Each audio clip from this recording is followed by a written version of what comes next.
Puji nama Tuhan.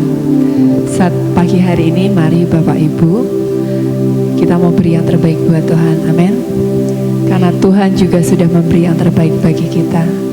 Apapun yang terjadi dalam kehidupan kita, apapun masalah dalam hidup kita, mari kita mau tinggalkan, kita mau kenakan jubah pujian, jubah penyembahan, agar kita bisa memberikan yang terbaik bagi Tuhan. Amin. Kita mau tundukkan kepala kita. Terima kasih Tuhan. Kami mengucap syukur untuk kebaikan Tuhan dalam hidup kami. Kami mengucap syukur untuk setiap karya-Mu, kebesaran-Mu, kasih-Mu dalam hidup kami Tuhan. Mari Tuhan, pada saat pagi hari ini, inilah kami rindu memberikan yang terbaik bagi Engkau. Kami rindu menaikkan setiap pujian dan penyembahan kami. Dan biarlah Engkau hadir di tengah-tengah kami, bertata dalam setiap pujian penyembahan kami, hadir dalam setiap hidup kami. Terima kasih Tuhan, kami serahkan ibadah kami dari awal, pertengahan hingga pada akhirnya hanya ke dalam tangan Tuhan. Segala kekuasaan kegelapan yang akan mengganggu ibadah kami tengking di dalam nama Yesus. Biarlah pada saat pagi hari ini kami menerima kemenangan yang lebih lagi daripada Tuhan. Di dalam nama Yesus, haleluya. Apapun yang terjadi dalam hidup kita, mari kita melihat dan merasakan bahwa semuanya oleh karena kasih Tuhan dalam hidup kita.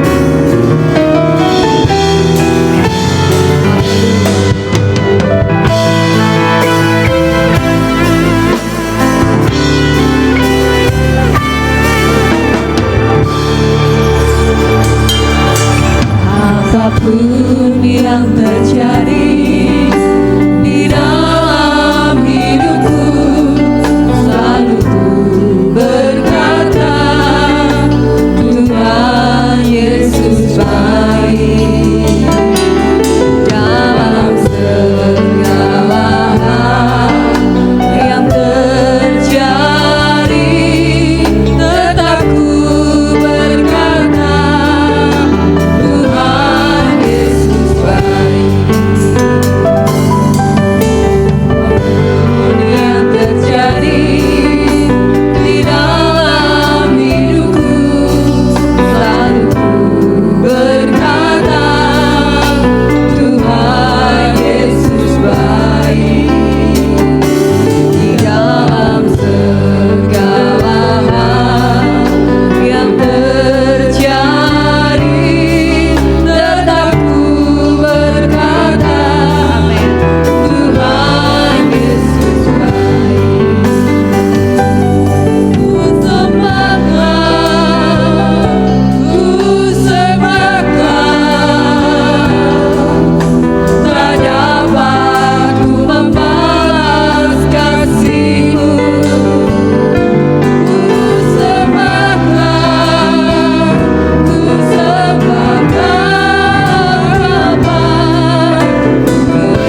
Kami rindu membesarkan nama-Mu Tuhan.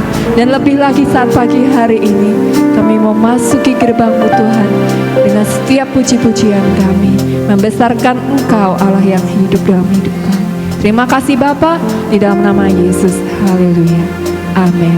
Allah yang kita sembah, Allah yang baik, Allah yang perkasa dalam hidup kita, Allah yang besar. Dan kita pada saat pagi hari ini membesarkan nama. Amin. Besarlah Tuhan dan layak dipuji.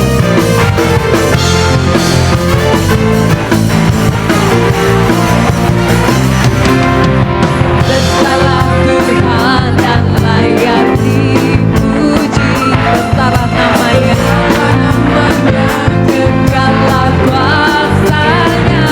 Amin. Aman berlindung dalam naungannya. Ya Allah bagi kita di pihak kita. Pujilah Tuhan, pujilah Tuhan. Terbukti kuasanya. Ya tak memberikan kasihnya kepada kita. Sebab Tuhan Bapa menyayangi kita. Terpujilah Tuhan, terbukti kuasanya. Yesus Allah berkata.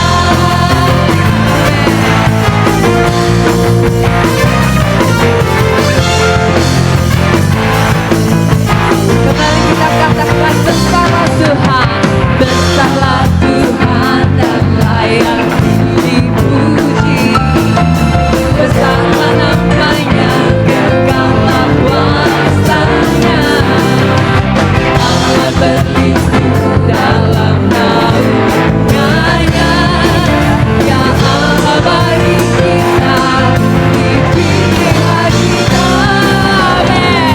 Terpujilah Tuhan, terbukti kuasanya. Ya memberikan kasih kepada kita. Sebab Tuhan Bapa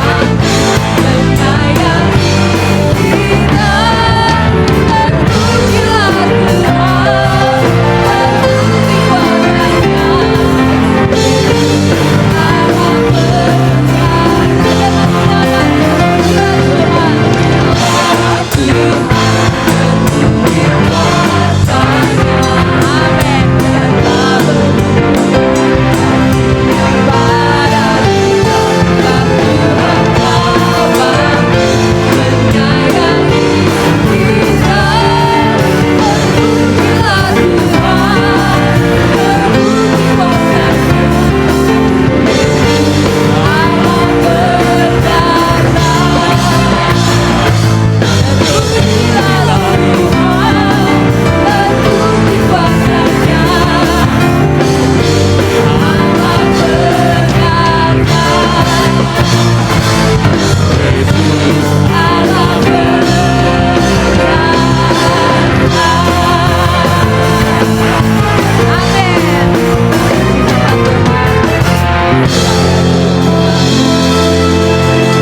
Allah yang kita sembah, Allah yang telah bangkit untuk menyayangi kehidupan kita, Allah yang tak pernah meninggalkan hidup kita, Allah yang tak pernah meninggalkan perbuatan tangannya. Bahkan sehelai rambut kita jatuh pun Allah tahu. Dia tahu waktu yang terbaik dalam hidup kita. Amin. Dia tahu memberi yang terbaik bagi kita. Tak pernah terlambat pertolongan Tuhan dalam hidup kita.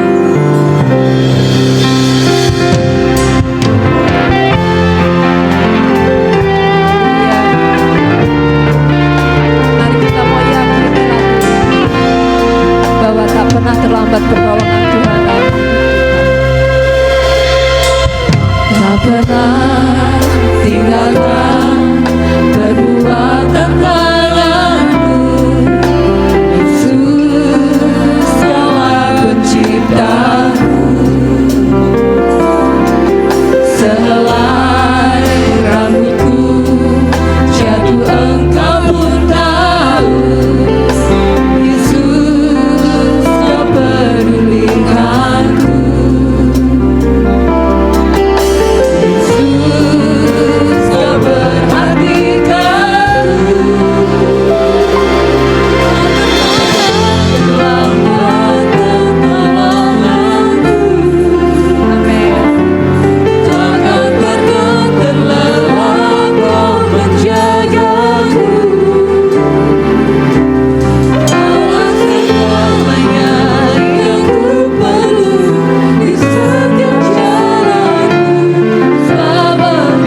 saat pagi hari ini mari kita melihat kembali kehidupan kita. Apapun yang terjadi dalam hidup kita, satu hal yang kita yakini, Allah itu baik dalam hidup kita. Allah yang kita sembah tak pernah terlambat mengerjakan yang terbaik dalam hidup kita. Dia yang telah menata hidup kita. Dia yang mengerti lebih jauh apa yang akan terjadi dalam hidup kita. Mari kita mau yakini pujian ini. Tak pernah terlambat pertolongan-Mu Tuhan dalam hidup kita. Kita mau bangkit berdiri, kita angkat pujian ini kembali.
Kami memiliki Engkau di dalam kehidupan kami.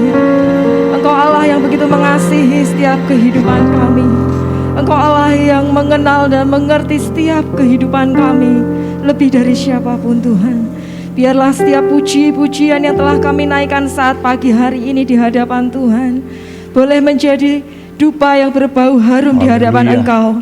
Boleh menjadi persembahan yang berkenan di hadapan-Mu Tuhan, sebagai ungkapan rasa syukur kami akan kasih dan kesetiaan-Mu di dalam kehidupan kami.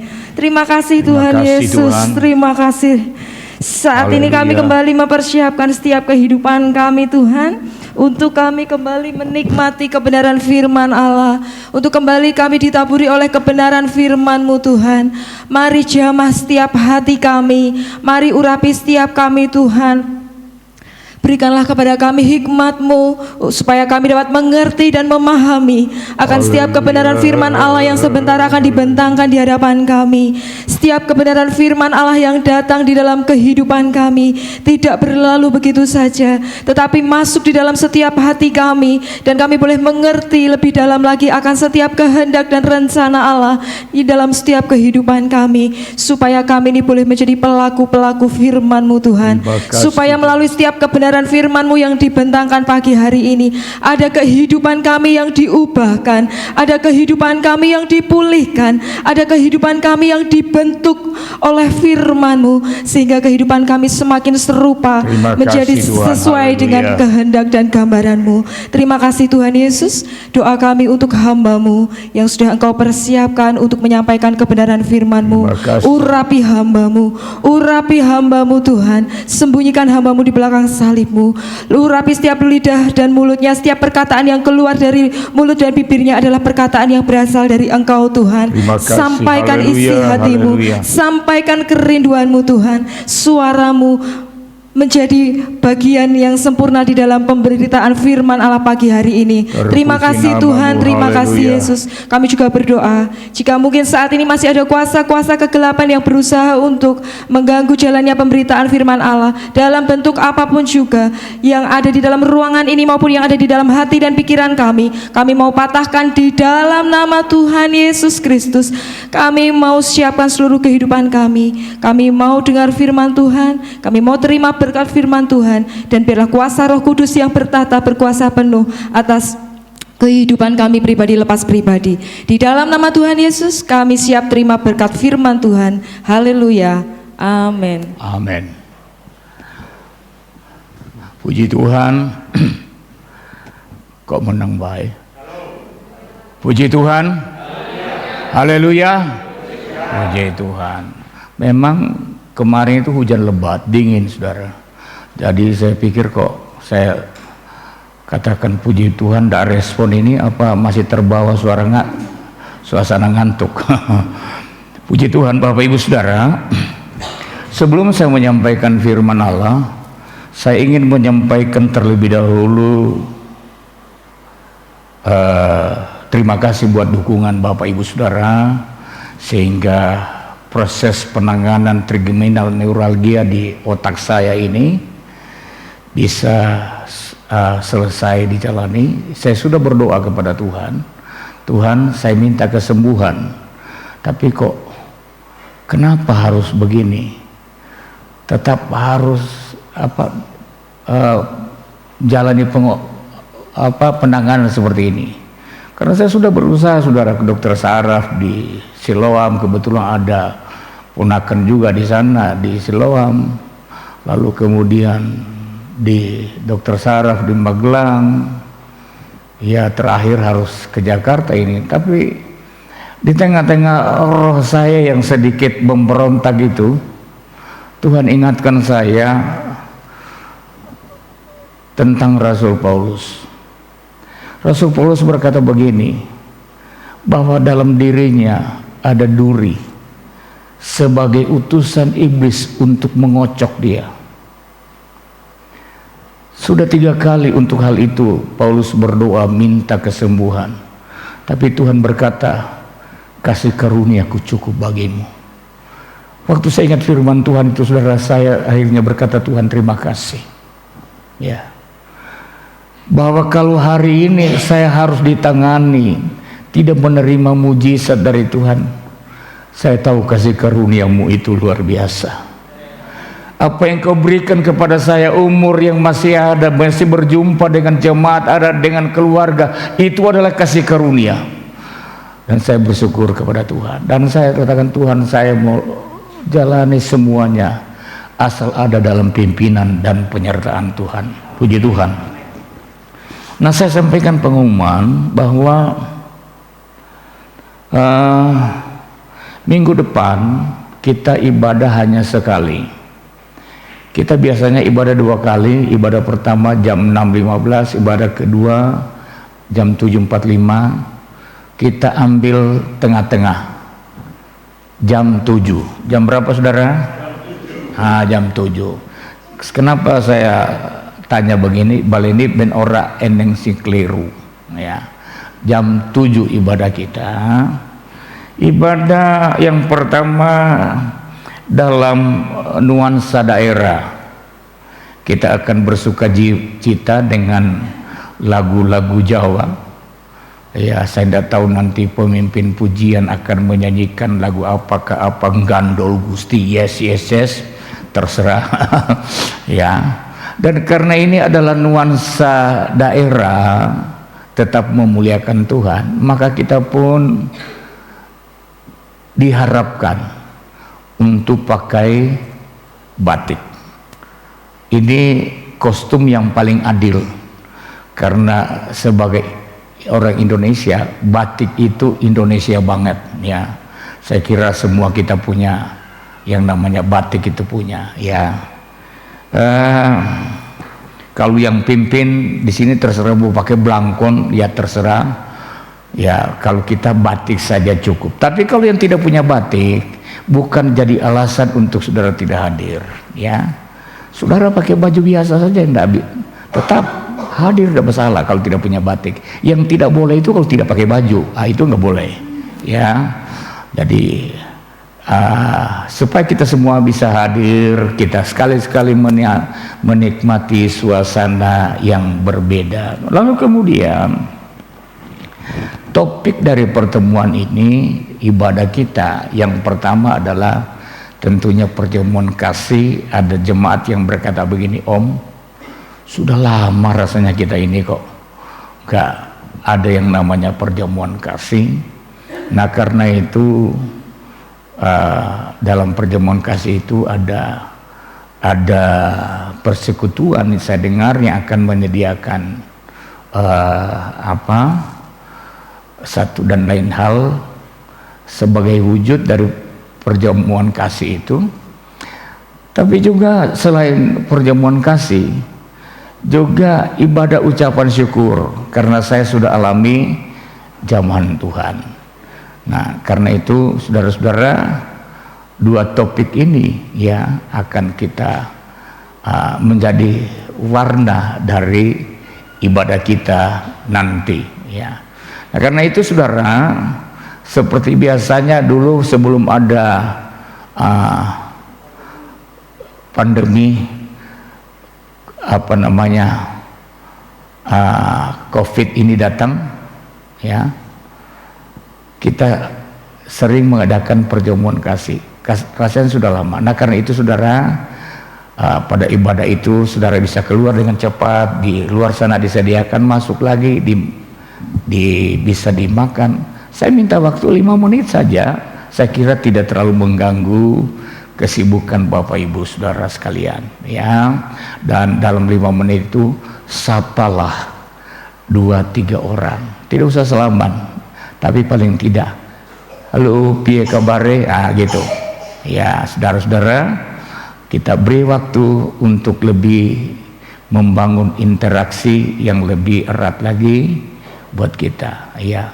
Tidak lupa juga pagi ini selamat datang kepada Pak Henry suami istri di belakang. Tuhan memberkati atas kehadiran dia bersama dengan kami.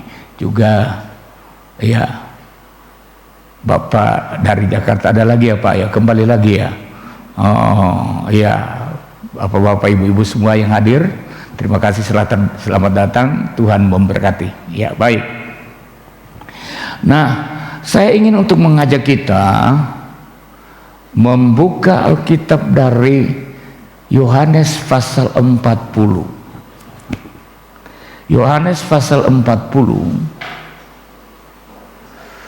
ayat yang ke-6, sampai dengan ayat 8 ya. Yohanes 40 ayat Yesaya 40 ayat 6 sampai ayat 8. Demikian bunyi firman Tuhan. Ada suara yang berkata, berserulah. Jawabku, apakah yang harus kuserukan? Seluruh umat manusia adalah seperti rumput, dan semua semaraknya seperti bunga di padang. Rumput menjadi kering, bunga menjadi layu, apabila Tuhan menghembusnya dengan nafasnya. Sesungguhnya bangsa itu seperti rumput. Rumput menjadi kering, bunga menjadi layu, tetapi firman Allah kita tetap untuk selama-lamanya. Terpujilah Tuhan, sebab kasih setianya kekal buat selama-lamanya. Katakan amin. Amin, puji Tuhan. Bapak Ibu Saudara, kalau saudara ada di jalan raya dari Armada sampai mendekati jembatan Blondo, ya saudara akan melihat ada pemandangan hari-hari ini. mekarnya bunga sakura. Ya, mekarnya bunga sakura, warnanya apa ya? Pink dan putih. Ya, memang tidak seindah ketika orang menyaksikan bunga sakura mekar di Jepang, sebab dia tertanam hanya satu-satu. Sedangkan saya coba melihat, kenapa orang berkata kalau ke Jepang tidak menyaksikan bunga sakura, seolah-olah belum ke Jepang, karena memang sangat indah. Nah, kenapa indah? Karena tumbuhnya itu berumpun, seperti ada dalam satu taman, sehingga ketika dia sedang mekar, dipandang dari bawah, dari atas, rata, warna yang indah, ya, sangat-sangat menyenangkan. Tetapi tahukah saudara, bunga sakura yang sangat indah, sangat menawan, menarik hati para wisatawan ke Jepang, berapa lama dia mekar? Dari sejak kuncup sampai gugur itu hanya 14 hari. Kuncup sekitar menuju mekar 7 hari, lalu dia mekar full itu 7 hari, setelah itu dia gugur. Apa artinya saudara-saudara? Bahwa sakura yang begitu indah, waktu untuk menampakkan keindahannya hanya sebentar, hanya 7 hari. Tidak terlalu lama. Tetapi bagi sakura itu cukup untuk menunjukkan keindahannya dan dinikmati oleh banyak orang. Nah, ayat bacaan kita pada pagi hari ini, Nabi Yesaya memiliki pengalaman supranatural. Dia bisa berhadapan muka. Dia bisa mendapatkan pewahyuan langsung dari Tuhan untuk dia sampaikan kepada bangsa Israel. Dia harus menyampaikan berita kepada bangsa Israel. Dan kalau ini adalah berita dari Tuhan, adalah sebuah berita yang sangat penting untuk dipahami oleh bangsa Israel, termasuk semua umat manusia, termasuk saudara dan saya, kita semua yang ada pagi hari ini.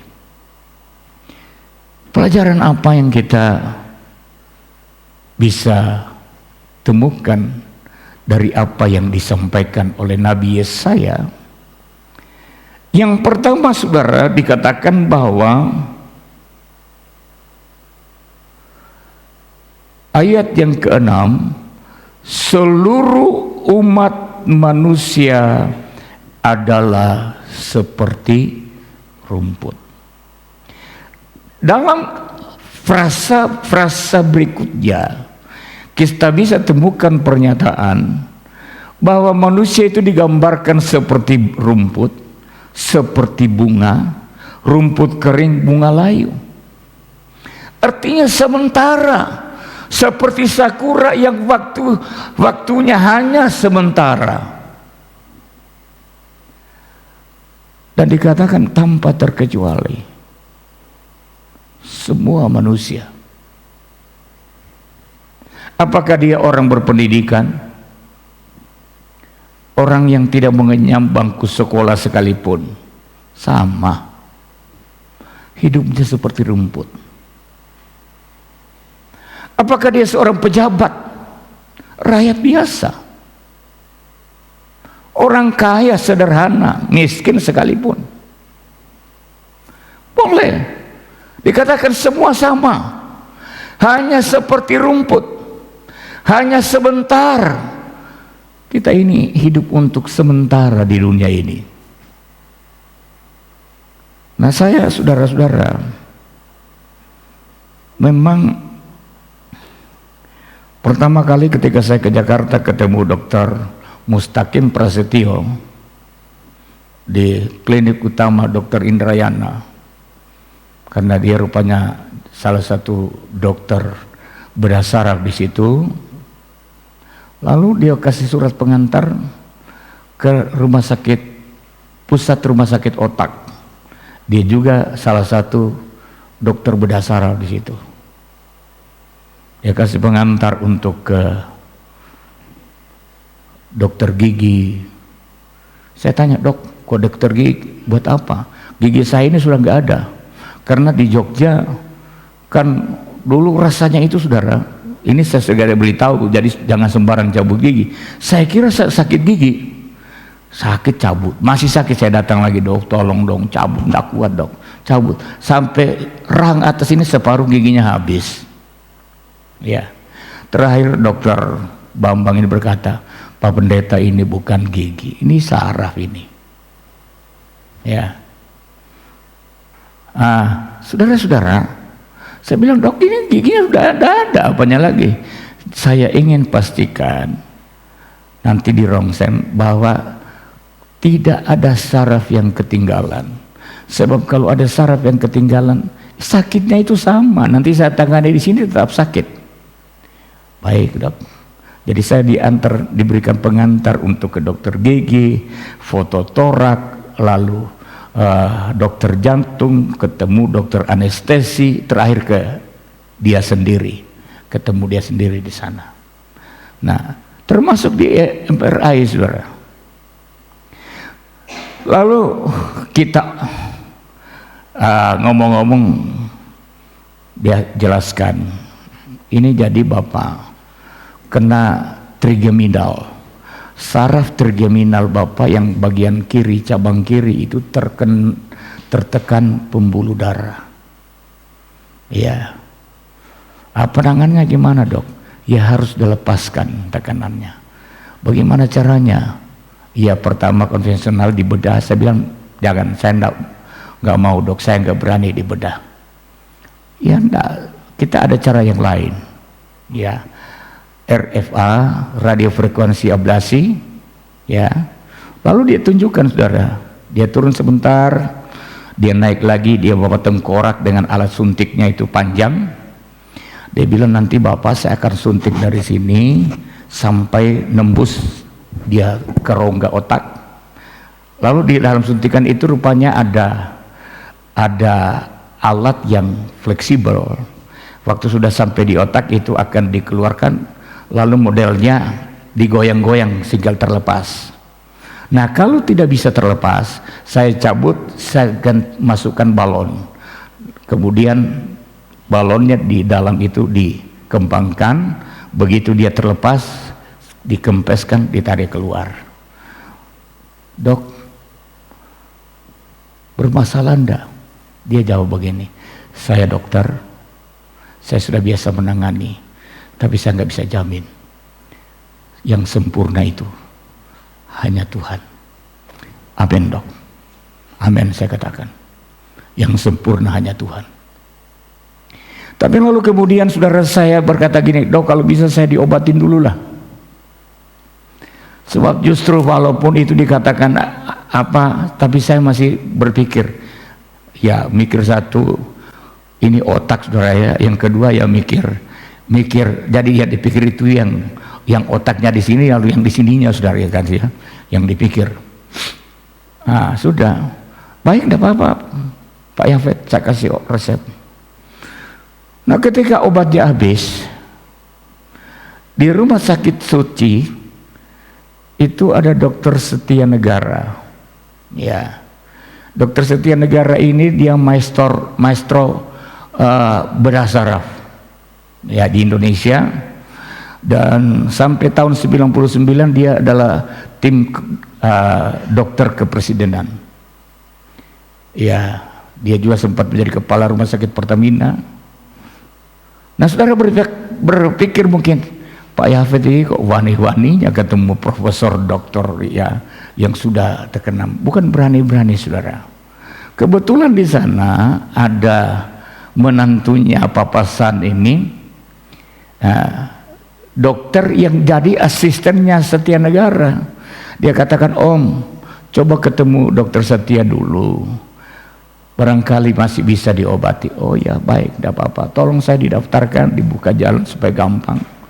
Iya, dah. Om datang aja mau kapan? Nah, sudah. Jadi saudara-saudara, waktu kami ada di sana, kami sedang menunggu. Ya, kami berempat di sana. Lalu kemudian saya, Ibu Gembala, Papasan dan Bu Jendi. Datanglah Dokter Setia ini. Ibu Gembala berkata, wis tua ya. Umurnya 84 saudara. Ya. 84 tahun. Nah saudara-saudara, tetapi walaupun umurnya 84 tahun, dia termasuk kategori orang yang dikatakan semua orang seperti rumput. Satu saat juga dia harus tinggalkan dunia ini. Tidak ada orang yang mendapatkan jaminan tidak akan mati. Firman Tuhan berkata, semua manusia telah jatuh dalam dosa dan kehilangan kemuliaan Allah, dan karena dosa dikatakan maka upah dosa adalah maut, mati. Jadi mati itu adalah sifat kodrati dari semua manusia. Kalaupun masalah umur panjang atau pendek, tapi tetap ada akhirnya. Nah Bapak Ibu Saudara, dikatakan semua orang, ini yang harus kamu sampaikan kepada bangsa Israel. Ingatkan mereka bahwa siapapun mereka, satu saat mereka akan mati. Hidup mereka hanya seperti rumput, hanya seperti bunga, akan layu. Bapak Ibu Saudara, tentunya sebagai seorang hamba Tuhan, saya sangat mengharapkan, merindukan kita semua dapat mengerti dan memahami ini, bahwa kalaupun kita ada hari ini, itu hanya karena kemurahan Tuhan, bukan karena kita hebat, bukan karena kita kuat, ya, bukan. Saudara-saudara,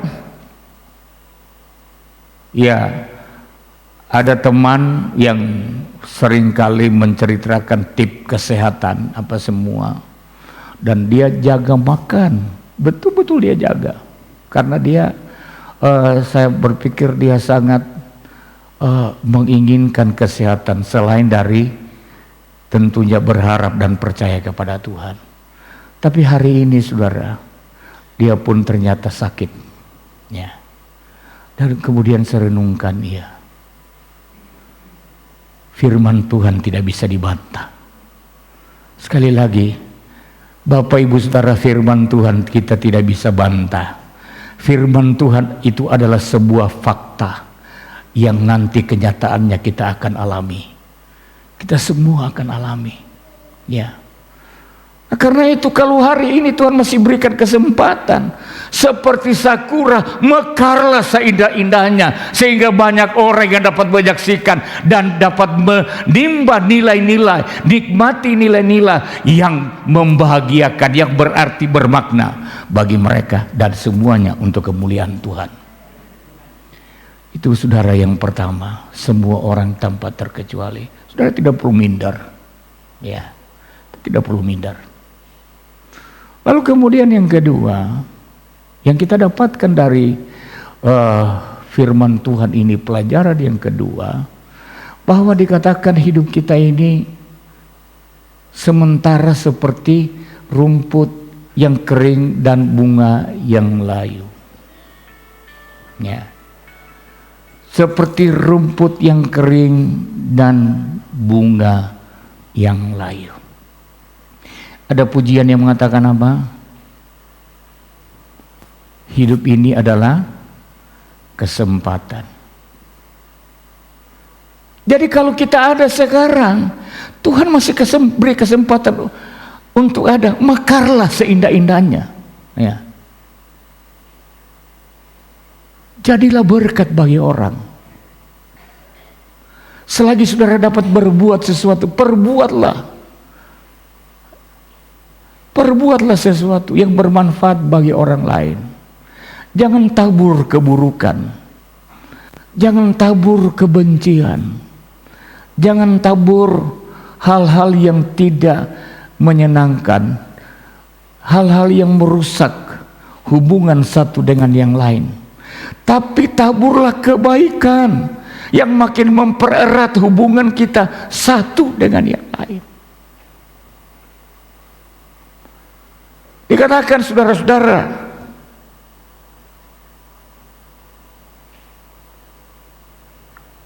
satu saat kita akan layu dan kering. Coba dibuka Mazmur 89 ayat 49. Mazmur 89 ayat 49. Siapakah orang yang hidup dan yang tidak mengalami kematian? Yang dapat meluputkan nyawanya dari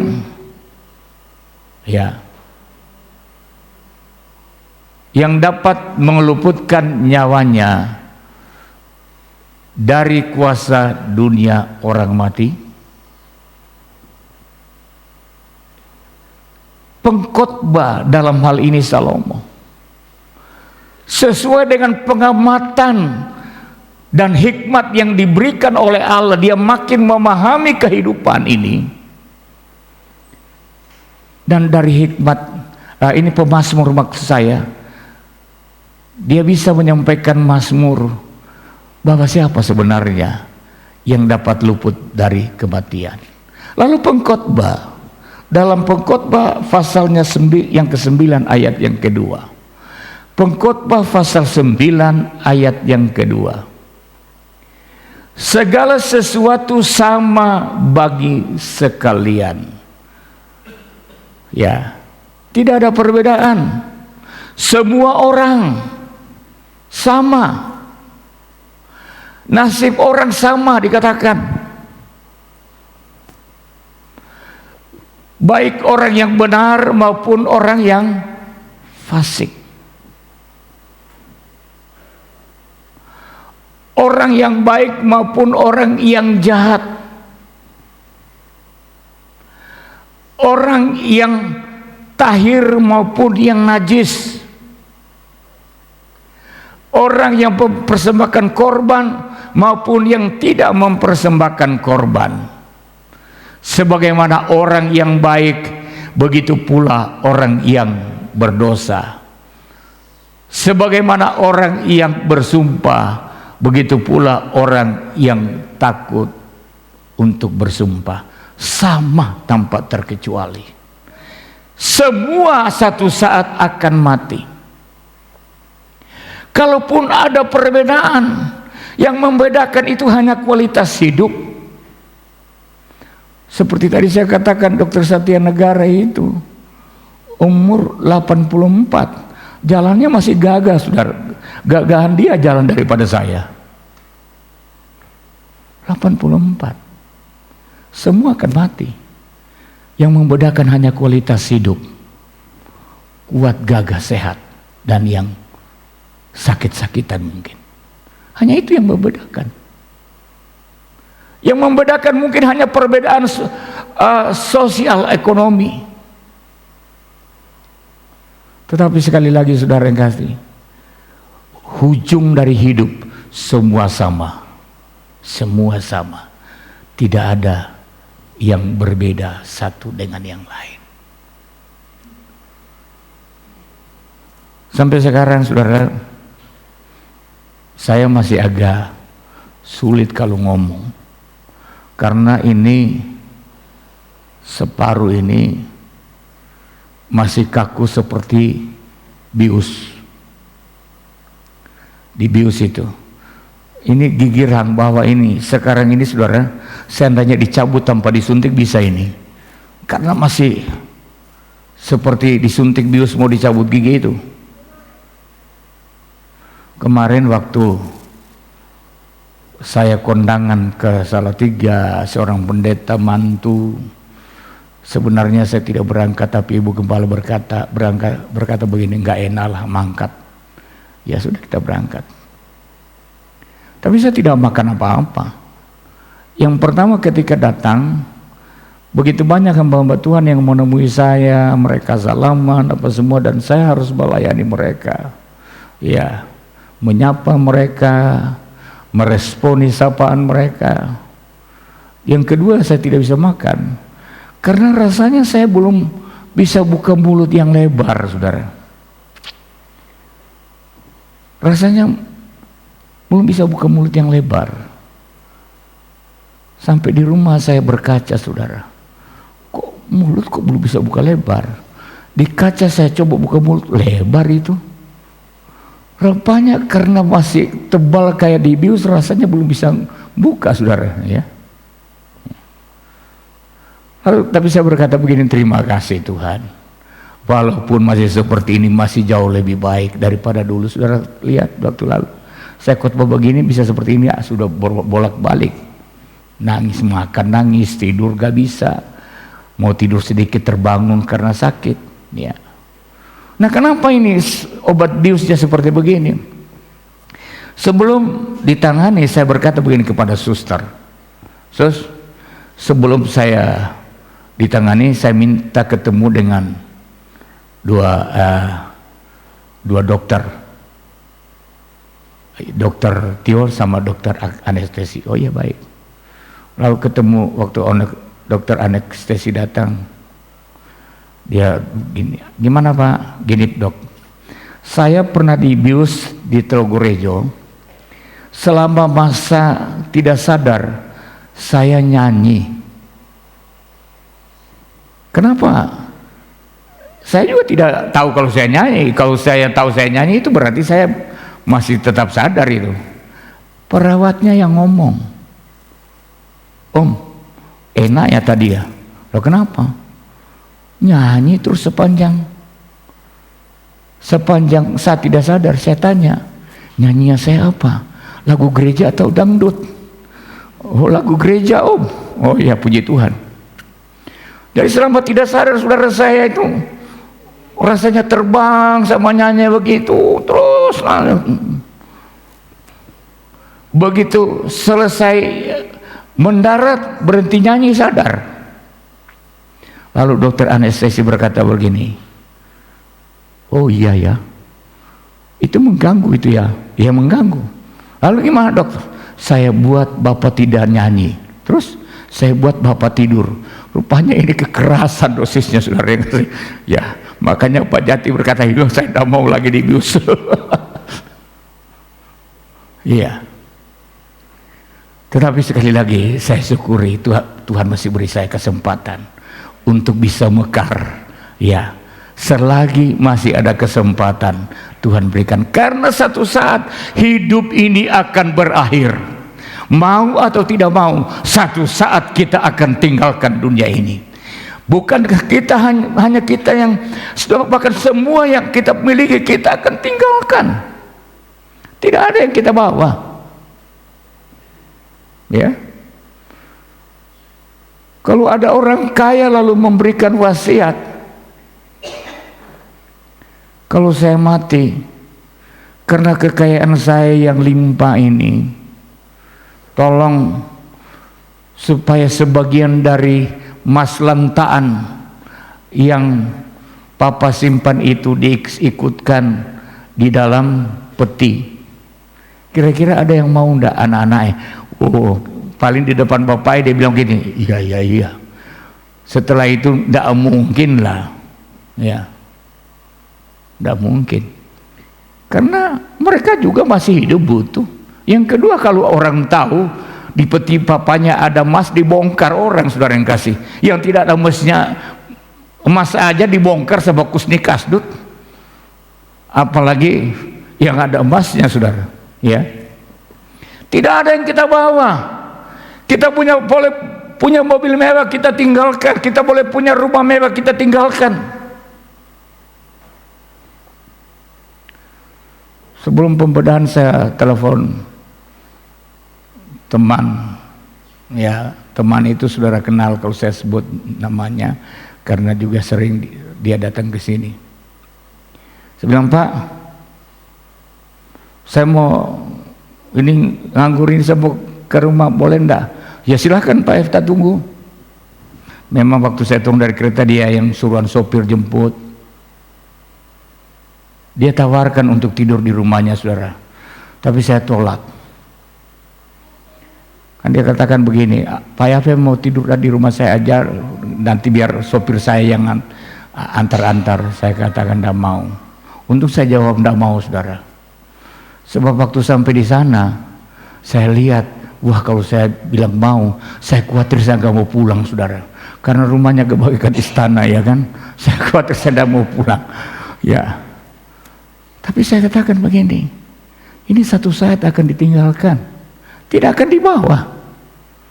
Karena itu nikmatilah selama masih diizinkan oleh Tuhan. Bahkan siapapun kita hari ini, apapun yang Tuhan izinkan saudara miliki, katakan yang paling sederhana, nikmati itu sebagai nikmat pemberian Allah yang paling nikmat di dalam hidup ini. Saudara yang kekasih, karena satu saat kita akan tinggalkan semuanya. Lalu ayat yang ke-7 dari Yesaya pasal 40 tadi, coba dibuka itu, Yesaya pasal 40 ayat yang ke-7. Rumput jadi kering, bunga menjadi layu apabila Tuhan mengembusnya dengan nafasnya. Sesungguhnya bangsa itu seperti rumput. Saudara lihat otoritas Allah dalam hidup kita. Seperti yang saya saksikan tadi, kita boleh berupaya untuk menjaga kesehatan, tapi Allah yang berotoritas penuh dalam hidup kita. Firman Tuhan berkata, kalau Tuhan menghembuskan nafasnya, kita ini rumput akan jadi kering. Kalau Tuhan menghembuskan nafasnya, kita ini akan layu. Kalau Tuhan menghembuskan nafasnya, kita ini akan hilang, kita akan mati, kita akan tinggalkan dunia ini. Hidup kita ada dalam tangan Tuhan. Ya, sekali lagi, hidup kita ada dalam tangan Tuhan, dalam otoritas ilahi. Yang terakhir yang kita jumpai dalam pembacaan kita, ayat 8. Rumput menjadi kering, bunga menjadi layu, tetapi firman Allah kita tetap untuk selama-lamanya. Hanya ada satu yang sifatnya kekal, yaitu firman Allah. Karena itu di hidup yang singkat, di hidup yang sebentar akan berlalu, milikilah zat yang hidup yang kekal itu dalam dirimu, yaitu firman Allah. Karena firman yang kekal itu yang akan membawa kita kepada kehidupan yang kekal. Amin. Jasmani ini boleh berlalu, tapi jiwamu akan hidup kekal oleh firman yang kekal. Nah karena itu saya ingin untuk katakan kepada jemaat Tuhan, mari kita belajar untuk mencintai firman. Untuk mencintai firman. Hari-hari ini kira-kira apa yang saudara lebih senang? Begitu pagi hari atau mungkin sepanjang hari saudara tidak ada waktu yang saudara lewatkan tidak membaca firman Allah atau beritanya Sambo, ya. Kira-kira mana? Beritanya Sambo itu tidak usah kita bicarakan, itu mempermalukan iman Kristen itu, ya. Tidak usah kita bicarakan. Justru kan Tuhan, saya berkata begini, Tuhan ampuni mereka, ampuni. Hidup yang masih ada. Saya coba mempelajari cara hidupnya. Waktu dia masih lulus Akpol. Dia bertugas di Jakarta, dia setia di gereja Toraja Utara. Dia setia di gereja Toraja di Jakarta Utara. Dia pernah menjadi Kapolres Purbalingga. Juga saya dapatkan cerita yang baik. Tetapi begitu dia mendapatkan kedudukan yang memiliki kuasa, temannya sendiri, polisi berkata dia sombong setelah dia memiliki kekuasaan. Saya baru ngerti saudara, kenapa polisi itu ada yang baretnya hijau, rupanya itu propam. Dan propam ini memiliki kekuasaan, dia polisinya polisi saudara, ya, polisinya polisi yang salah mereka yang sidang, ya. Nah, dia itu penggawanya. Setelah dia diberkati, dia punya kekuasaan, dia punya kedudukan, dia punya kekayaan, malah salah jalan. Saudara-saudara, saya mau katakan pada pagi hari ini, engkau boleh diberkati Tuhan, Allah angkat hidupmu, usahamu diberkati, Allah beri kekuatan, kesehatan. Mari kasih Tuhan lebih dari waktu-waktu yang lalu. Karena ada saatnya kita akan tinggalkan dunia ini, dan kapanpun itu datang, kita katakan, Tuhan, saya siap untuk berjumpa dengan Engkau. Mekarlah seindah-indahnya selagi ada kesempatan. Mari kita bangkit berdiri.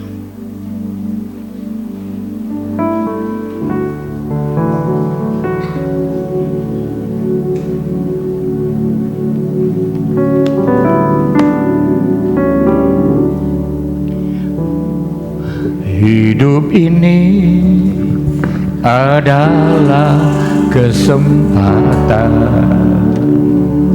Hidup ini untuk melayani Tuhan. Jangan sia-siakan waktu yang Tuhan beri. Hidup ini harus jadi hidup ini adalah kesempatan. Hidup ini untuk melayani Tuhan. jangan sia-siakan waktu yang Tuhan beri. Hidup ini Harus jadi berkat. oh Tuhan, pakailah selagi Aku masih haleluya. Bila saatnya nanti ku tak berdaya lagi, ini sudah jadi berkat. Bapak Ibu Saudara, mari kita mencintai firman. Cari, cintai yang sifatnya kekal, yaitu firman Allah. Karena itu saya ingin mengajar jemaat, mengajak sama-sama kita belajar mengasihi Tuhan, mengasihi firman Allah. Kita jadikan bahan bacaan kita minggu ini satu pasal, Matius pasal 1. Itu ada 25 ayat. Tidak usah saudara baca sehari selesai. Sebab apa artinya sehari selesai tapi tidak ada yang saudara mengerti. Sehari 4 ayat saja, dipahami, diresapi, didoakan. 6 hari selesai satu pasal. Itu artinya kita mencintai firman. Dan saya percaya kalau firman memenuhi hidup kita dan firman dihidupi dalam hidup kita, kita akan jadi berkat bagi kemuliaan Tuhan. Oh Tuhan, pakailah selagi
yang menjadi doa dan permohonan kami.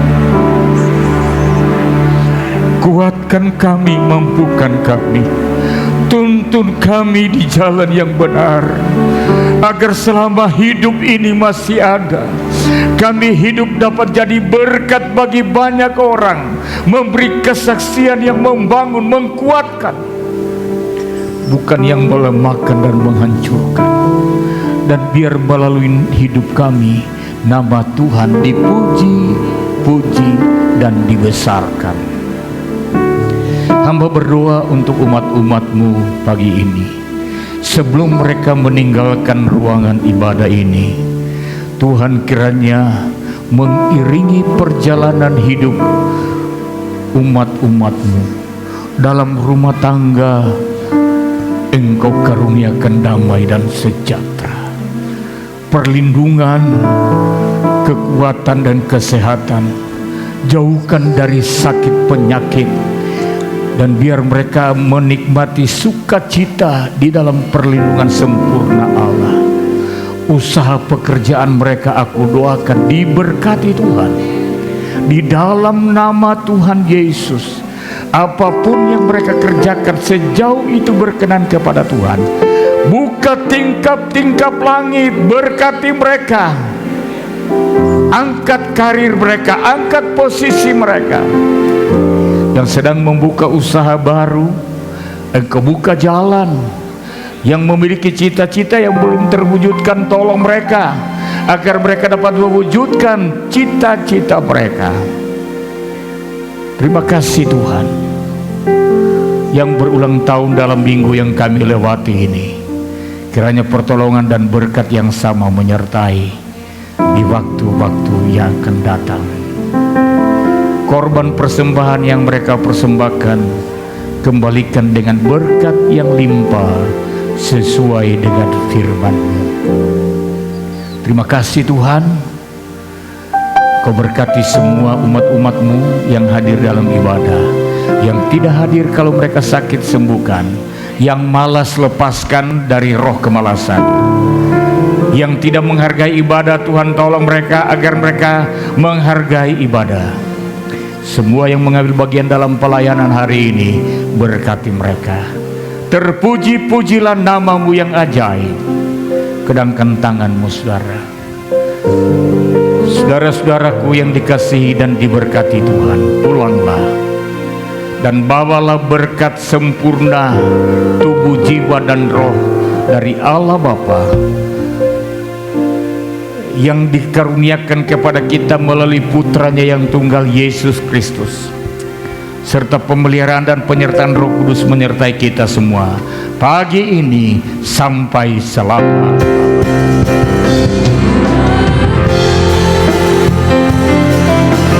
Memberkati aku berlimpah-limpah dan mempenuhi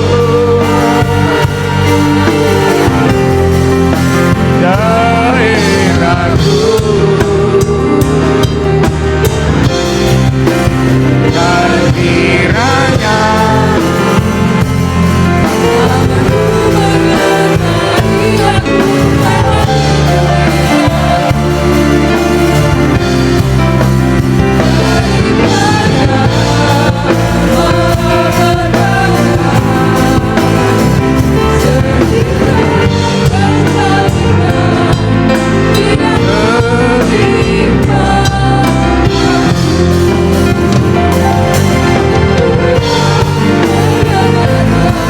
dan menjawab doa.